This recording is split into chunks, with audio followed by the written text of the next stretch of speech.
Now hear Assemblymember Gibson. You have item 9, AB 709.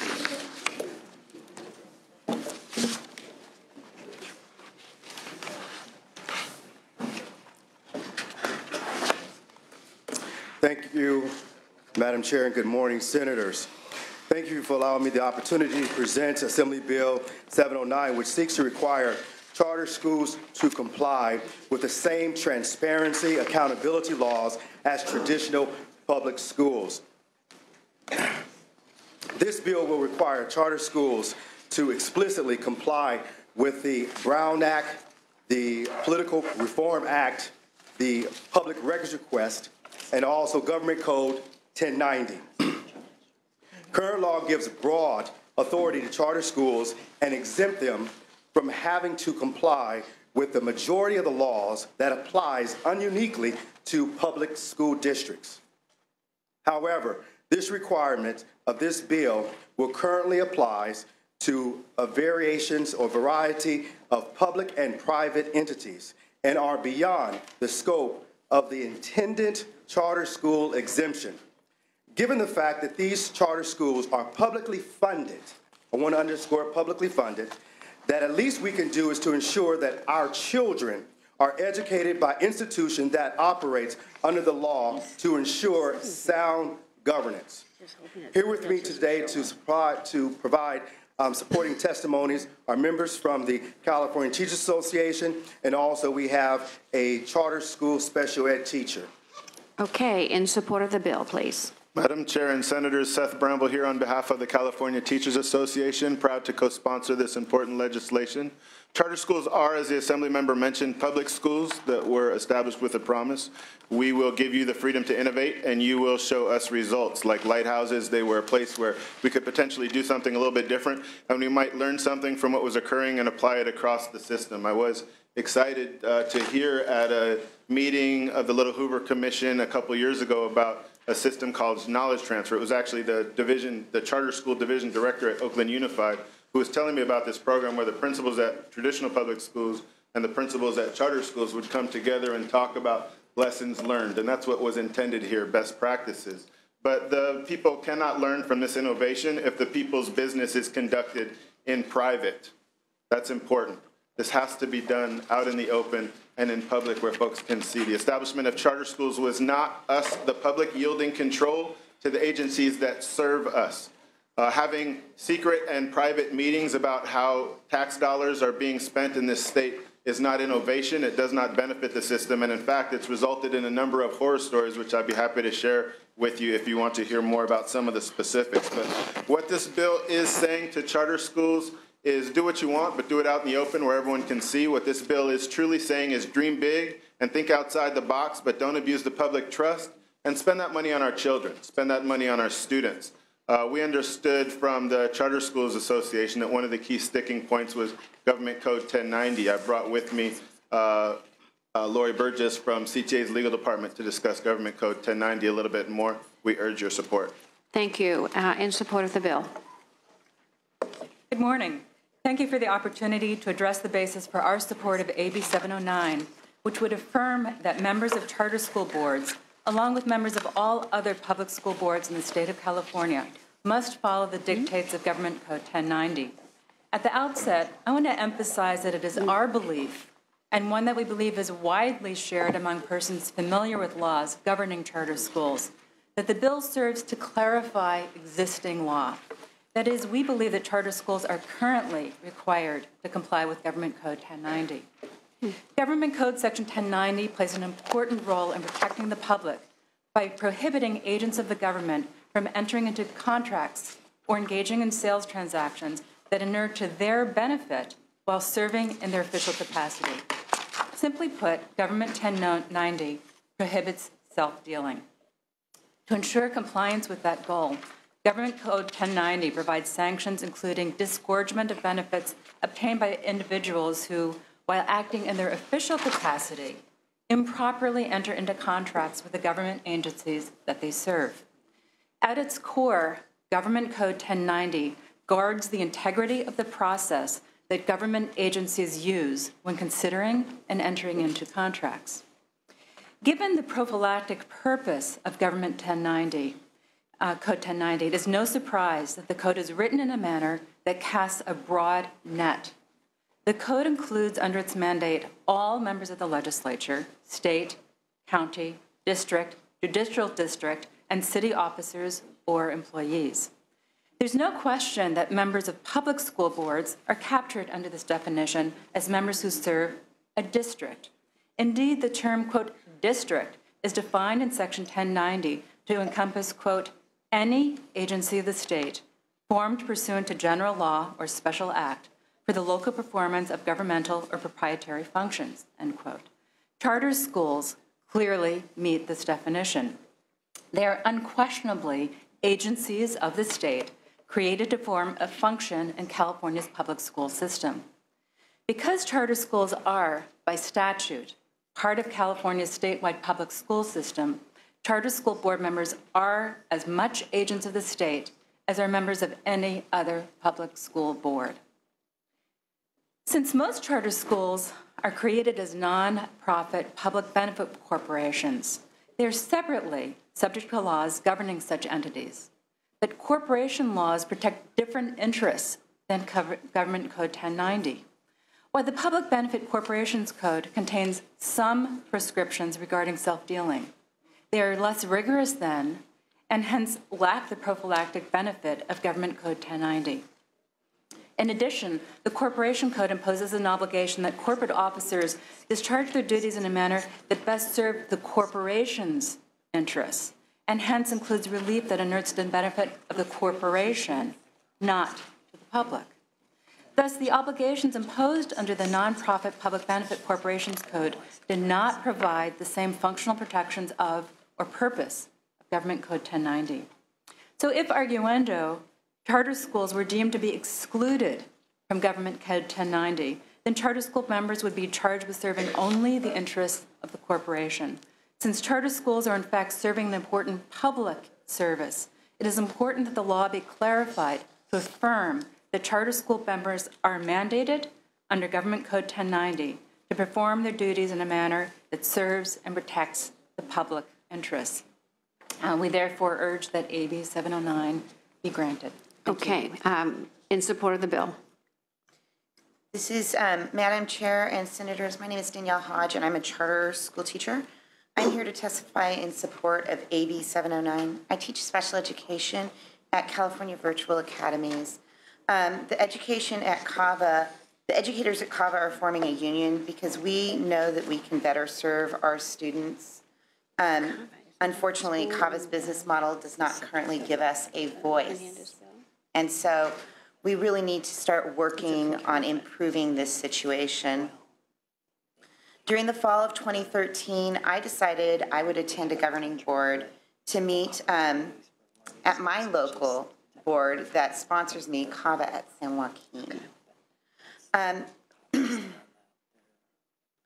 fact is that I was kind of curious because when we changed from CAVA at San Joaquin through Stockton to CAVA at San Joaquin through New Jerusalem, I became suddenly aware that I was not employed by CAVA. I was employed by a very specific charter through CAVA. So I decided to attend this meeting. I drove over an hour to a school site where I found a school locked. And I eventually did find a janitor, and he said there were no people there, that there were no meetings. So I sent an email to our head of human resources, the one who posts the agenda for our board meetings, and I asked her what happened. I went to go to attend this board meeting and nobody was there. She notified me that sometimes the boards agree to pass the agenda without a meeting. And sometimes they choose to just call into a conference call instead of actually holding a meeting. I think that this really, really is an issue. When we're looking at a charter school, it's a public school, our students, our teachers, our community members need to be able to have an opportunity to give public comment, to participate in that system. Charter schools are public schools, and in this state, and the business they conduct is the business of the public. These meetings must be open to the public with enough notice that we can make plans. CAVA teachers, like all taxpayers, should have the right to participate in these meetings. We are asking that, just like traditional public schools, charter schools be required to post meaningful agendas in advance of the meeting, and that discussion and action is limited to what is on the agenda. We want the opportunity to provide input, just as you, members of the State Education Committee, are providing us during this hearing. Since the fall of 2013, my fellow colleagues and I have been making attempts to attend the charter board meetings for California Virtual Academies. On 3 occasions, in addition to the one I just described to you, we have arrived to find a meeting had been canceled or rescheduled without any notice. We have been present at 2 board meetings that refused to allow time for public comment. And at our most recent visit, we found that they actually removed the agenda item open for public comment. That's enough. AB 709 would require charter schools in the state of California to follow the Brown Act.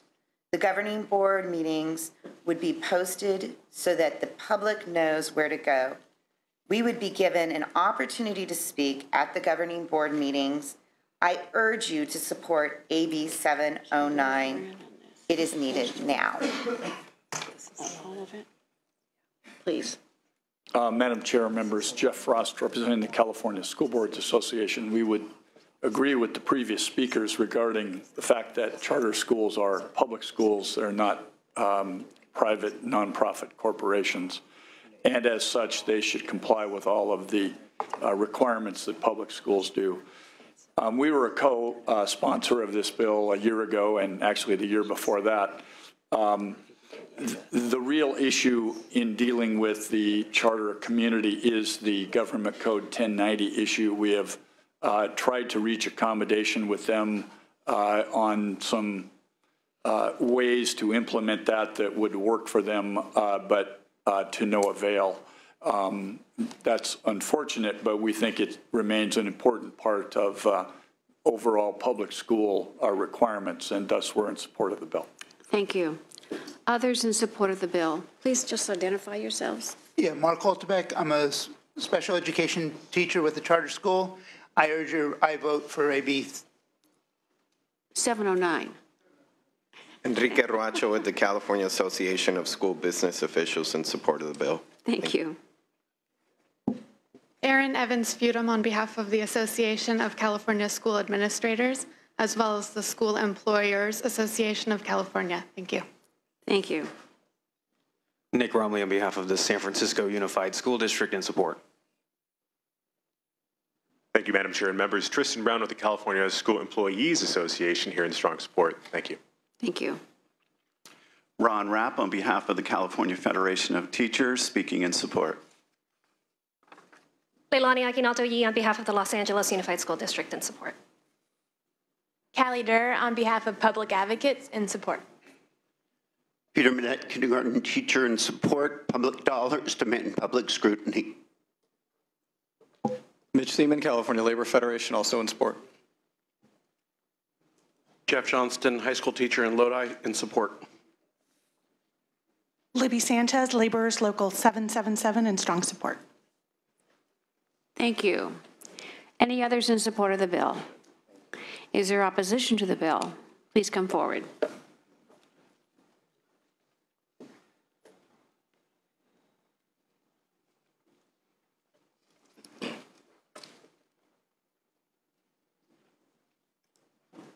Madam Chair and members, Rand Martin on behalf of the California Charter Schools Association.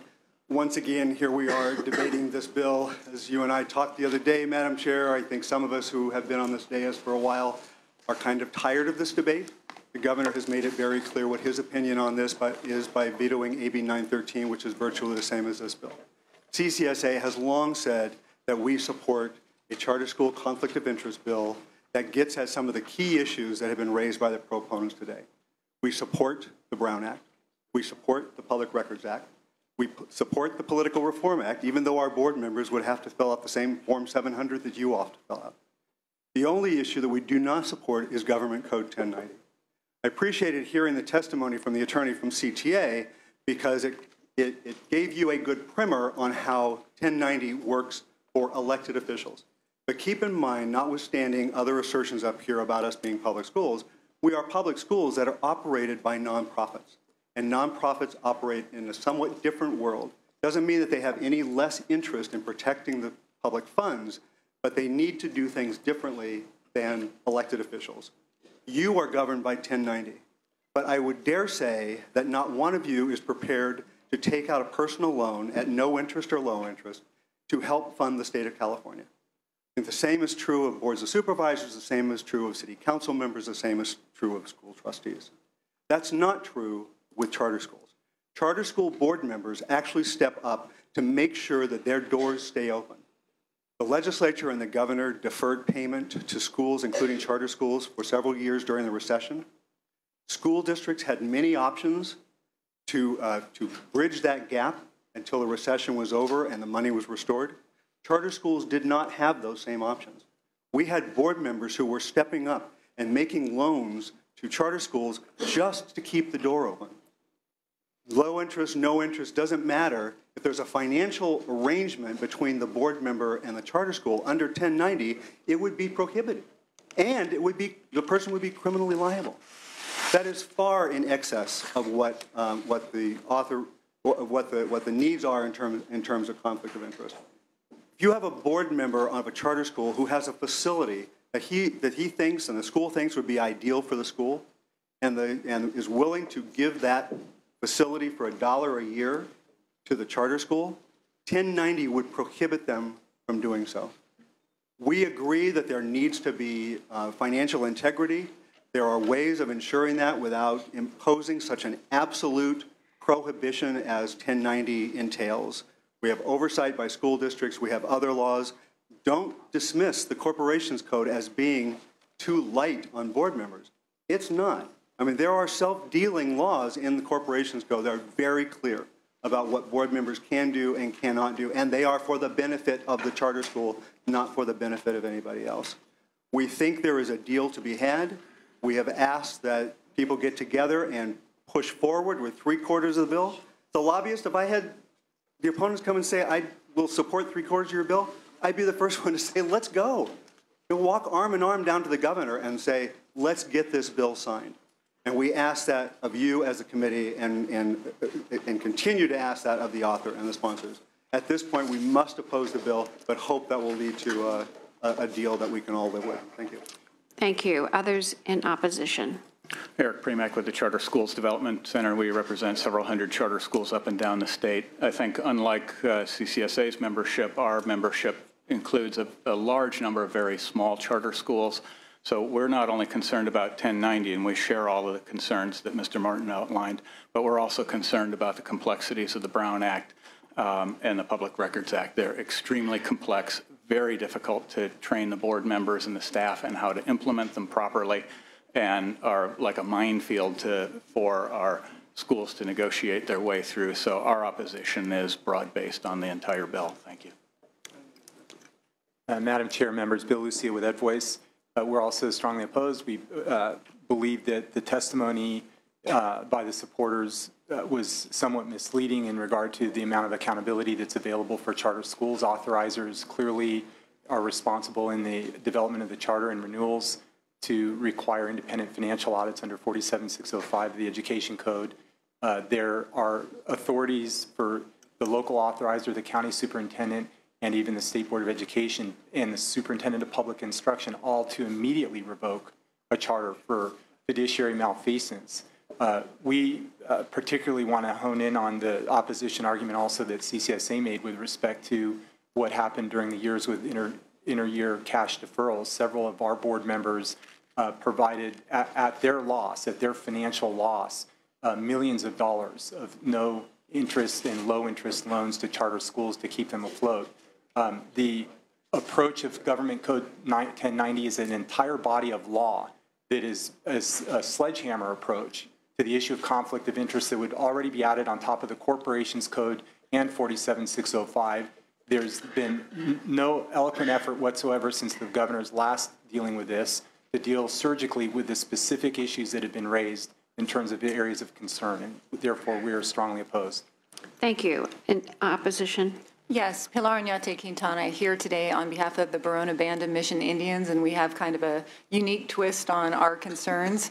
As some of the committee members may be aware, Barona is in a very unique situation in the sense that they have forged a very fruitful and productive partnership between the tribe and the chartering school district for purposes of providing a pretty unique educational opportunity with some cultural enrichment as well as an excellent educational opportunity for the students. It is a fairly small school, and it's located on the reservation itself. So we have been expressing some concerns to the author's office surrounding some of the requirements within this bill. In particular, for example, the public records access issue. We believe that the public records access could best be achieved through the public visiting the chartering school district if needed. And then also, as we understand, this bill may morph beyond its current version. We'd like to put a marker down that we would like to be considered in the conversation, given the very unique situation that Barona has with its charter school. And so we are opposed unless amended at this time. Thank you very much. Others in opposition to the bill? I'm Tanya Ax from Gateway International in Gateway Community Charters, and I oppose the bill AB 709. Okay. I'm Susan Lang with Golden Valley Charter School in San Juan Unified School District, and I'm opposed. Hi, Joanna Hola, also at Golden Valley Charter School in the San Juan Unified School District, and I'm in opposition to the bill. Hi, my name is Sandra, and I'm representing Alexander Twilight Charter School from San Juan Unified, and I'm opposed to the bill 709. My name is Kirsten Yates, and I'm with Lighthouse Charter School in West Sacramento with the Washington Unified School District, and I'm also opposed to this bill and believe that it would hinder the capacity of communities to build and sustain charter schools within communities. I'm Angelina Geisler from Heritage Peak Charter School in Twin Rivers School District, and I oppose. Heather Maston with Natomas Pacific Pathways Prep in Natomas Unified, and I oppose. Okay. Any others in opposition to the bill? Seeing none, are there questions from members? Senator Pan. Well, thank you. Thanks very much. I'm happy to hear, at least for some of the opposition, there's three-quarters agreement. So that's good. I did have some questions about the 1090 conflict of interest provision, because that seems at least the nub. I realize not all the opposition agrees on the rest of it, but and I guess a question for the opposition, first of all, is that, so right now, I assume it's governed by the corporate code, the nonprofit corporate code. What is the level of disclosure that has to happen in regards to any of a transaction? I understand what you're saying is that sometimes board members have to step in, especially during the recession. They were helping essentially float the organization because of cash flow issues related to the state's actions, et cetera. Is there existing law that requires some kind of sharing or disclosure of those types of transactions to the, let's say, the overseeing educational body for the charter school? Just because certainly I understand that board members are doing this for the benefit and maybe at their own loss, but there's also been circumstances where it might have been the other way around. And I just want to know in terms of what's the requirements in terms of being sure that there's transparency about these transactions to ensure that they are actually not for the personal benefit of the board member. Absolutely. Thank you for the question, Dr. Pan. I think that there are two ways of answering that. One is that there is current law under 47605, 605, as Mr. Lucia pointed out earlier. The responsibility of the school district is to oversee all of the charter school, including its financial activities. And that includes these kinds of loans and the activities of the charter school in terms of what they do on a day-to-day basis and on an extraordinary basis, as had to happen during the period of deferrals. So that's already occurring. We also think in the other pieces of this bill, it's going to add additional scrutiny and transparency that we find very helpful. So the Brown Act makes sure that even though a lot of charter schools are already doing the Brown Act, it would make sure that all charter schools are doing all of these activities totally in public at a public hearing that's noticed and agendized, and the issues are on that agenda. In addition, Political Reform Act requires, as I said earlier, Form 700 to be filled out by all of its board members. So all of the financial information about those board members, just like you, Dr. Pan, and Senator Vidak, is going to be very transparent, very public. So I think there's a lot of good things in terms of transparency in this bill, but we also believe that 47605 is pretty clear about ensuring that transparency as well. In addition, Dr. Pan, the Corporations Code requires that any time a board member has a financial interest in the transaction that's in front of the board, that board member needs to recuse themselves, that they need to declare their interest, that the remaining board members need to make a specific finding that the school could not have obtained a better value through another vendor, another transaction, before they can proceed with that transaction, and only the non-interested board members can vote. So there is extensive protection already built into the nonprofit corporations laws. What 1090 does is it's sort of a scorched earth approach, and it says anytime there's a contract in front of the board, that the board member may not sit on the board if they have an interest in any way, shape, or form that's financial in that contract, unless it's de minimis. And that's recusal does not work, et cetera. It's very, very restrictive and unnecessarily so in our view. And I hear what you're saying, although I would say, I might just be a little extra cautious in the sense that, and I served on nonprofit boards, and it's great that you have the internal disclosure, but since these are primarily public funds, because charter schools are public institutions, I also want to be sure that the overseeing, whether it's the school district or the County Board of Education or state, whoever's the overseeing for the charter, also is aware of these transactions as they happen.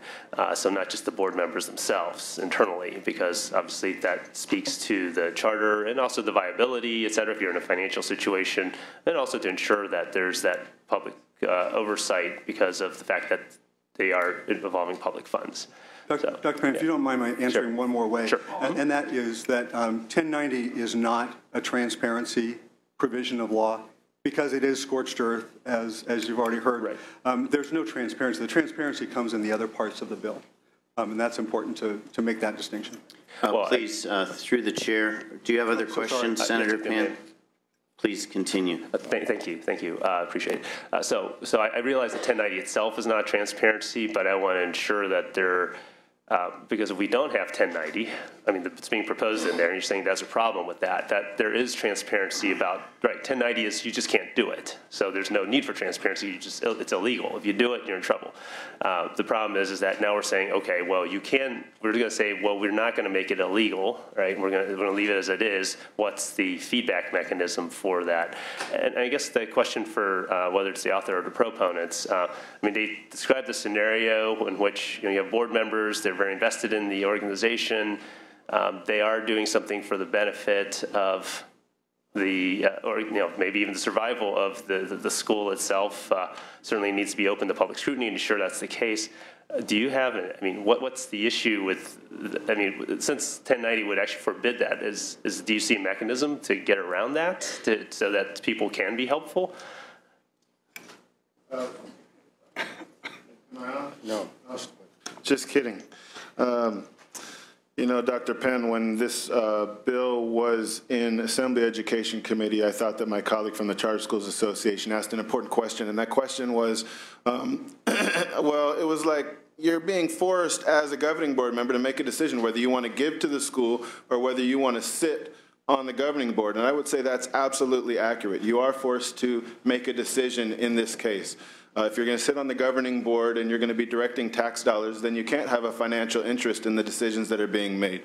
The primary difference between Government Code 1090 and the Corporations Code, both of which we would say apply in the case of a charter school being run as a nonprofit, are that with Government Code 1090, you can be criminally prosecuted for pocketing tax dollars. That's the real issue here, is that the Charter Schools Association and opponents would like governing board members not to be subject to criminal prosecution in this situation. However, if you start to Google some of the examples that are occurring in the media markets, you'll see exactly those cases. You'll see cases of leasing property. You'll see cases of loaning money that have resulted in some real horror stories. A quick example, April 5th, 2013 article in the LA Times talks about a couple in 2004 that negotiated a 10-year lease for $18,390 a month to their school, and 3 years later began charging the school $48,870 a month for a sublease. That's a difference of $25,000 that's going into their pocket. Another example, March 24, 2013, San Jose Mercury News article talks about American Indian model schools in which $3.8 million of questionable funds, system rife with conflict of interest, including construction contracts and lease agreements. In that case, I heard, the advocate from EdVoice talking about that there's some real strict financial scrutiny that already goes after these folks and shuts down the school. In this case, the school is still operating. That was 2 years ago. So is there a need for this law? Absolutely. Government Code 1090 must be applicable, and if you choose to sit on the governing board, you don't get to funnel those tax dollars into your pocket. You should be subject for criminal prosecution. Thank you. I think we have a response to the question. Senator Pan? Okay, so I just, I hope we can actually thread the needle. I mean, we definitely need to stop the types of abuses that was just described. I think there needs to be, if we're not going to thread the needle in terms of 1090, there needs to be transparency to ensure that there's more public oversight. I think that, so I'm hoping that people can work this out. I'm going to vote for the bill today because I want to keep the discussion going. I hear what both sides are saying. I'm hoping we can get to a place where a board member can be helpful, but also it has to be very transparent, and that there's an ability for the oversighting school district or the public to act. And certainly, I am not opposed to also penalties for people who actually are taking public dollars. I mean, that should happen if for their own personal benefit. But I think hopefully we can find a middle ground there. Thank you, Senator Pan. Is that a motion? We'll move it then. Thank you. Are there any other questions? Can they respond? Senator Vidak, do you want to elicit a further response? Would you like to respond to the... I think it is worth noting that in the examples that he brought up, the one in Los Angeles, those two went to jail. Yeah. I mean, under current law, they went to jail. They're wearing orange. They paid huge fines, okay? And we don't need this bill. On the other example, the school had agreed voluntarily to comply with 1090. And it just goes to show that 1090 is rarely enforced and doesn't work very well. And so this is a substantial issue, and we're really disappointed that they bring this stuff up over and over again when they know better. Okay, thank you. We have a motion. I'd like to ask the Assembly member if you'd like to close. We have some agenda ahead of us. I think we've had a good hearing on this. Don't want to cut anyone short, but I think we've framed the issue. Would ask you to please close. Thank you very much, Senators. I really appreciate the opportunity. Without being redundant, and I think the opponents actually made the argument why this bill is necessary, and also 1090. Also, one of the opponents indicated that some of the charter schools are complying with bits and pieces of it. We want everyone to comply with it totally, not just bits and pieces of it, because that's where the accountability and the transparency comes in. And so I respectfully ask this body for an aye vote. Thank you very much. Thank you. We have a motion. This is due pass to the Senate Judiciary Committee. Ask the clerk to please call the roll. Liu? Due pass to Judiciary. Due pass to Judiciary. Liu, Runner, Block, Hancock, Leyva. Aye. Leyva, aye. Mendoza. Monning. Aye. Monning, aye. Pan. Aye. Pan, aye. Vidak. No. Vidak, no. That's 3-1. That's 3-1. We'll keep that on call for absent members. Thank you. Thank you, Assembly Member.